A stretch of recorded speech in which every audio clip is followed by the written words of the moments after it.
नमस्कार, मैं मनोज मस्ताना। मेरे YouTube मंच पर आपका बहुत बहुत स्वागत। दोस्तों, आज की सबसे बड़ी खबर यह है कि सत्ता सवर्णों से और शोषण सवर्णों का।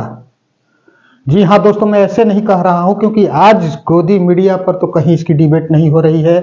सोशल मीडिया पर सवर्णों के द्वारा जबरदस्त विरोध किया जा रहा है। सवर्ण छात्रों के द्वारा यूजीसी में नए जो गाइडलाइंस आए हैं, इसमें जो विरोध सवर्णों का शोषण करने का, सवर्णों को एक तरफ से नीचा दिखाने के लिए जो नई गाइडलाइन आई है, इससे संबंधित आज हम खबर दिखाने वाले हैं। और मैं चाहूंगा कि हर कोई इस खबर को दिखाए, क्योंकि सत्ता आपको सवर्णों से चाहिए। और सबसे बड़ी बात, वो भक्त कहां है जो ट्रोल आर्मी के सदस्य है, 1.5 रुपये वाली पर्ची से भक्त बने हैं। वो भक्त आज के डेट में कहां है? क्योंकि वो भक्त जितने भी हैं वो सवर्ण ही हैं, लेकिन उनकी क्यों बोली आज बंद है? क्यों इस पर डिबेट नहीं हो रहा है कि यूजीसी की गाइडलाइंस, जो नई गाइडलाइंस आई है, उसमें ओबीसी को एससी एसटी के पैरेलल खड़ा कर दिया गया है। और अब सवर्ण स्टूडेंट्स जो हैं, उनकी सीधे सीधे ये कहना है कि इस बदलाव से, इस नियम से कहीं ना कहीं इस नियम का उपयोग कम, दुरुपयोग ज्यादा होगा। मतलब कि टारगेट पर सवर्ण स्टूडेंट्स होंगे। तो नौकरी में आपको रिजर्वेशन चाहिए, पढ़ाई में रिजर्वेशन चाहिए, तो सवर्ण को क्या दलित बनाना चाहते हैं? एससी एसटी बनाना चाहते हैं? इसी से जुड़ी हुई आज खबर है दोस्तों। और सबसे बड़ा सवाल कि सवर्ण से वोट क्यों? सवर्ण से सत्ता और सवर्ण का ही शोषण,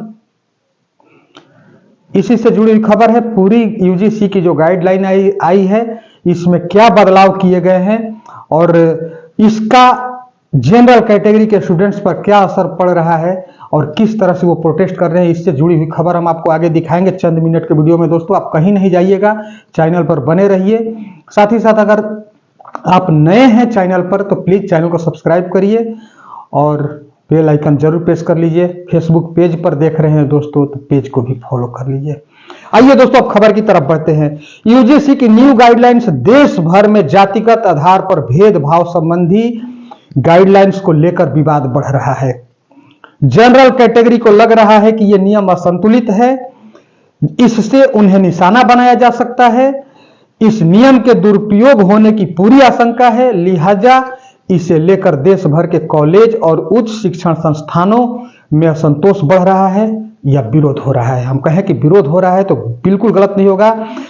यूजीसी गाइडलाइन में ओबीसी को भेदभाव की परिभाषा से जोड़ा गया है। मतलब कि ओबीसी पहले भेदभाव की परिभाषा में दोस्तों नहीं था, उसे अब एससी एसटी के पैरेलल खड़ा कर दिया गया है।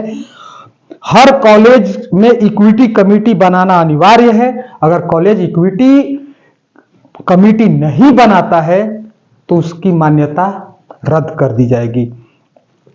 Promotion of equity in higher education institutions regulation 2026 लागू किया जा चुका है 15 जनवरी 2026 से, और इसे लेकर विवाद बढ़ रहा है। जैसे लोगों को इसके बारे में पता चल रहा है, वैसे ही एक वर्ग मतलब जनरल कैटेगरी में नाराजगी बढ़ते जा रही है।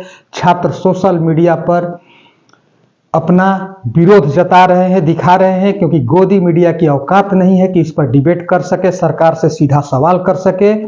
और डिजिटल मीडिया के जो जनरल कैटेगरी के पत्रकार नहीं होंगे वो इस मुद्दा को उछालेंगे नहीं, तो जनरल कैटेगरी वाले क्यों शांत बैठेंगे? भाई, हम तो पूछेंगे, हम तो सवाल करेंगे, और साथ ही साथ उन भक्तों से सवाल करेंगे कि अरे भक्तों, कब तक थपरी बजाते रहोगे, कब तक ताली पीटते रहोगे?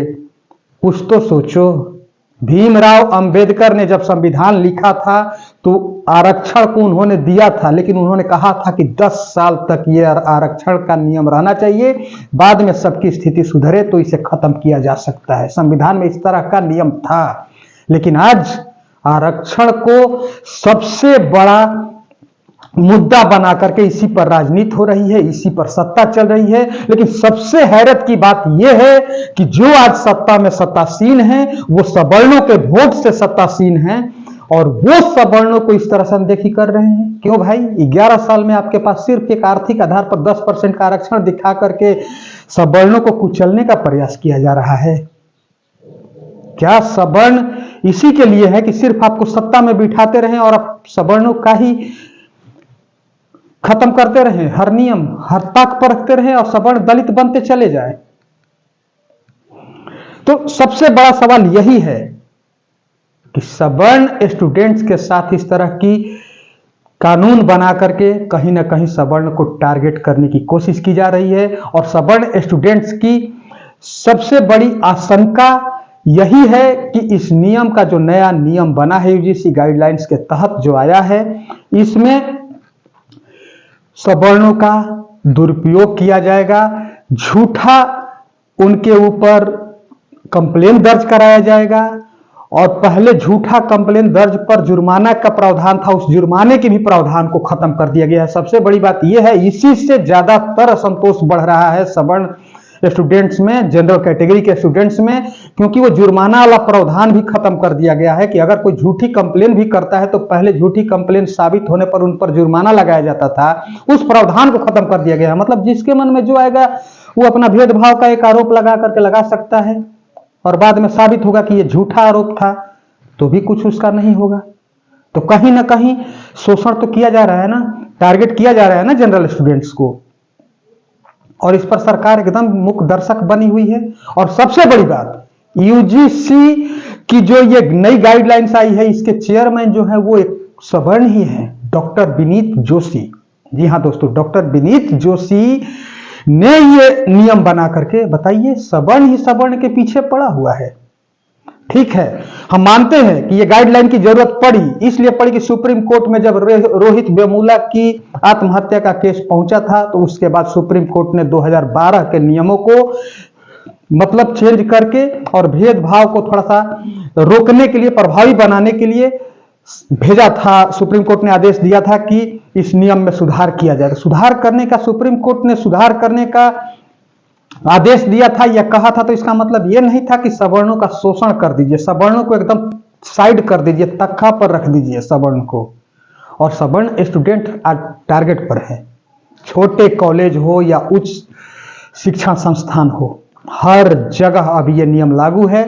और इस नियम के तहत कहीं ना कहीं शोषण सवर्ण जनरल कैटेगरी के स्टूडेंट का होना ही है, इसमें कोई दो राय नहीं है, क्योंकि अब बदले के तहत इस पर कार्रवाई की जाएगी। बिना कंप्लेन के कंप्लेन दिया जा सकता है कि फलना ने ये किया, चिलना ने ये किया, उसके बाद कंप्लेन दे दिया जाएगा, उनके ऊपर कार्रवाई होगी। वाह, क्या चल रहा है। नौकरी में था, नौकरी में रिजर्वेशन आप दे रहे थे, सवर्ण तो ऐसे ही दलित बनते जा रहे हैं। मैं तो बहुत पहले से कह रहा हूं कि आज दलितों की स्थिति सवर्णों की होते जा रही है। पता नहीं भक्तों को नहीं दिख रहा है, वो अलग बात है, लेकिन सवर्ण आज के डेट में दलित बनते जा रहे हैं। नौकरी में तो सवर्ण दलित के से भी नीचे थे। सवर्ण में लोग भीख मांग रहे हैं, सवर्ण में लोग भूखे मर रहे हैं, उनके पास खाना नहीं है, उनके पास नौकरी नहीं है, उनके पास सोर्स ऑफ इनकम कुछ भी नहीं है, लेकिन उनका दुख दर्द देखने वाला कोई नहीं है, उनका कोई दुख दर्द नहीं दिखाई पड़ता है किसी को, और वो नोटिस भी नहीं होता है। लेकिन आज कोई दूसरा कहीं कुछ हो जाए वो जरूर दिख जाता है। इस तरह का भेदभाव क्यों? हमारा संविधान समानता का अधिकार देता है। ठीक है, रिजर्वेशन आप रखे हैं, खत्म नहीं कर रहे हैं, क्योंकि आपकी सत्ता चल जाएगी। रिजर्वेशन पर आप कड़ा फैसला लेंगे तो, आरक्षण पर कड़ा फैसला लेंगे तो आपकी सत्ता जा सकती है। वोट की राजनीति है, आप नहीं खत्म कर रहे हैं, लेकिन आप जनरल कैटेगरी को वो रुतबा, वो स्थान तो दीजिए। जनरल कैटेगरी को क्यों दलित बनाया जा रहा है? और ये यूजीसी की गाइडलाइन, इसके तहत तो अब जनरल कैटेगरी के स्टूडेंट्स पढ़ भी नहीं पाएंगे ना। आए दिन उन पर कोई ना कोई कंप्लेन होते रहेगा, वो अपना पढ़ाई लिखाई छोड़ करके उसी को फेस करेंगे। इस नियम को तत्काल प्रभाव से रोकना जरूरी है, और इसके लिए चैनल, मेरा चैनल, मैं खुद मनोज मस्ताना इसका विरोध करता हूं, क्योंकि इस तरह का चीज नहीं होना चाहिए। जो तानाशाही, इस तरह का डिक्टेटरशिप वाला रूल आए और सवर्ण को कहीं ना कहीं मर्दन करे, मान का मर्दन करे, ऐसा नियम नहीं होना चाहिए। शिक्षण संस्थान में सरस्वती का स्थान होता है, वहां पढ़ाई के लिए लड़के जाते हैं, वहां पर इस तरह का नहीं होता है। मैं ये नहीं कहता हूं कि सारे लड़के उस तरह के हैं, लेकिन कुछ ऐसे लड़के होंगे जो कहीं भेदभाव किए होंगे, रोहित वेमुला जैसा केस आया होगा, लेकिन सारे कोई एक पैरामीटर पर अपना दीजिएगा, देख दीजिएगा और इस तरह का नियम बना दीजिएगा कि जनरल कैटेगरी साइड होते चल जाए दिन प्रतिदिन, और जनरल कैटेगरी आपको वोट देकर के सत्ता में स्थापित करते रहे। अब कम से कम जगने का वक्त है, सोचने का वक्त है, और सवर्ण को अपनी प्रतिष्ठा, अपने स्वाभिमान की लड़ाई लड़ने की जरूरत है, क्योंकि सवर्ण कहीं ना कहीं आज की डेट में दलित बनते जा रहे हैं।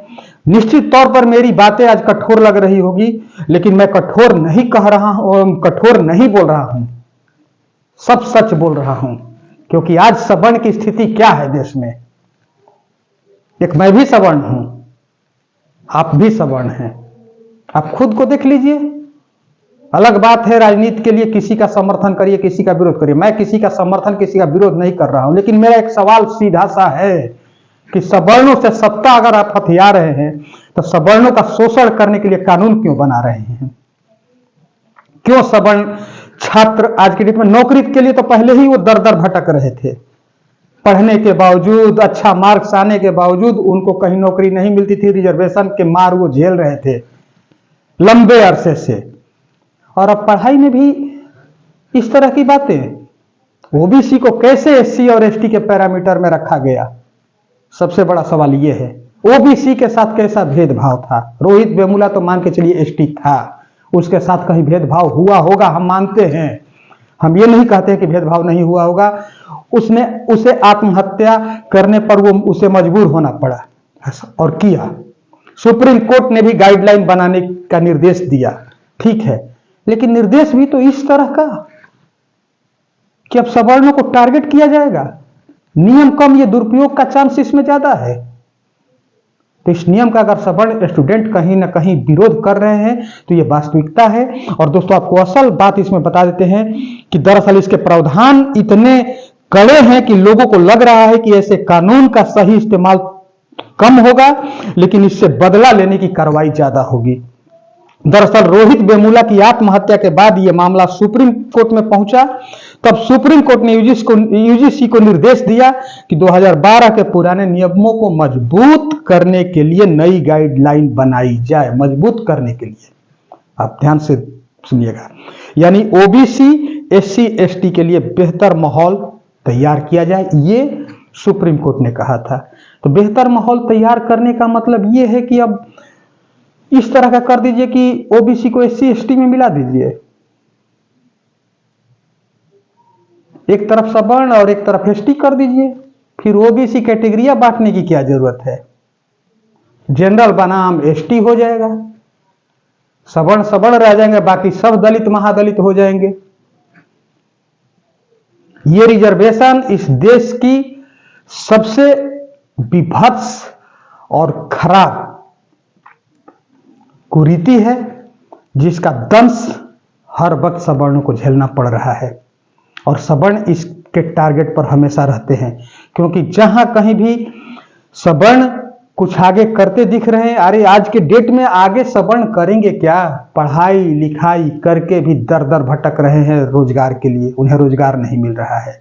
अब पढ़ाई में भी इस तरह का नया नियम आ गया कि वो पढ़ाई कम करेंगे, अधिकांशतः वो कंप्लेन का सामना करेंगे। तो ये यूजीसी की सबसे जो नई ड्राफ्टिंग कमेटी की अगुवाई कर रहे थे वो चेयरमैन डॉक्टर विनीत जोशी थे। और विनीत जोशी को इसमें एक बार सोचना चाहिए था कि हमारे अपने कैटेगरी के लोगों के साथ ये कहीं ना कहीं अन्याय करेगा, न्याय नहीं करेगा। इस पर डॉक्टर विनीत जोशी को सोचना था। और सबसे बड़ी बात, कांग्रेस के उस जो बाल विकास, ये जो मंत्रालय है केंद्र सरकार का, उस मंत्रालय की वो जो कमेटी है उसमें दिग्विजय सिंह भी है, कांग्रेस के मध्य प्रदेश वाले दिग्विजय सिंह। दिग्विजय सिंह खुद सवर्ण है, डॉक्टर विनीत जोशी सवर्ण है, और इन लोगों ने इस तरह की नियम बनाया। बड़ी हैरत होती है इस चीज को देखते हुए। आपको वोट सवर्णों का चाहिए सत्ता के लिए, और अनदेखी सवर्णों की ही होगी, शोषण सवर्णों का ही होगा। सबसे बड़ा सवाल आपको सत्ता अगर सवर्णों से चाहिए तो सवर्णों के मान, मर्यादा और प्रतिष्ठा का ख्याल आपको रखना होगा। सवर्णों का शोषण नहीं चलेगा। इन सब विषयों पर आप क्या सोचते हैं? सवर्णों के साथ जो यूजीसी की नई गाइडलाइन में अनदेखी की गई है और सवर्णों को टारगेट करने की कोशिश की गई है, क्योंकि अब सवर्ण कहीं ना कहीं टारगेट ही होंगे। वो पढ़ाई कम करेंगे, कंप्लेन का सामना ज्यादा करेंगे। अगर कंप्लेन झूठा भी निकला तो जुर्माना का प्रावधान हटा दिया गया है। तो ऐसे इन विषयों में सवर्णों के साथ सवर्णों की जो इस नई गाइडलाइन में अनदेखी की गई है, इस पर आप क्या सोचते हैं? आप अपनी राय कमेंट में जरूर दीजिए। साथ ही साथ दोस्तों, अगर आप चैनल पर नए हैं तो चैनल को सब्सक्राइब करिए, बेल आइकन प्रेस करिए। वीडियो अगर अच्छी लगे तो लाइक, शेयर और कमेंट जरूर करिए। बहुत बहुत धन्यवाद। नमस्कार।